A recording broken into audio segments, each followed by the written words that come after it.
हसणं हे खूप कठीण आहे, हसवणं खूप कठीण आहे. ॲक्च्युली रडवणं हे सोपं आहे, पण हसवणं खूप कठीण आहे आणि ते कठीण कार्य करीत आहेत. त्याबद्दल त्यांचं अभिनंदन.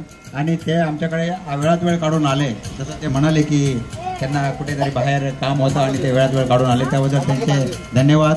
आणि आजचा जो कार्यक्रम झाला आहे तो बऱ्याचशा महिला पूर्णपणे सामील झालेल्या आहेत आणि पार्टिसिपेट झाल्या. त्यांनी पूर्ण आनंद घेतला आहे आणि त्यांना आनंद दिल्याबद्दल तुम्हाला शुभेच्छा.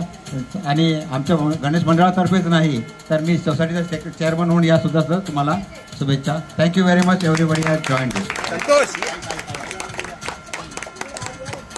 नमस्कार, माझं नाव शैला मळेकर. उगमच्या मंडळाकडून तुमचं स्वागत. होम मिनिस्टर जसं आम्ही झी मराठीवर पाहतो, आमच्या पण घरी कधी आदेश बांदेकर यावं अशी आमची इच्छा असायची. पण हे या लोकांनी काल अनाऊन्स केलेलं की गेस्ट येणार आहेत. गेस्ट पण कोण गेस्ट असणार आहेत हे माहीत नव्हतं. पण आज प्रत्यक्ष खेळताना आदेश भाऊजींची आठवण आली आणि तुम्ही पूर्णपणे आदेश भाऊजींसारखं सगळ्यांना म्हणजे मनोरंजन करून प्रसन्न केलं. जसं आदेश भाऊजी प्रत्येक वहिनींची आऊट होऊ काय हो प्रत्येक वहिनींना हसूनच बाहेर काढतात, तर तुम्ही पण प्रत्येक वहिनींना हसूनच बाहेर काढलं, त्याच्याबद्दल आभारी आहे. थँक्यू.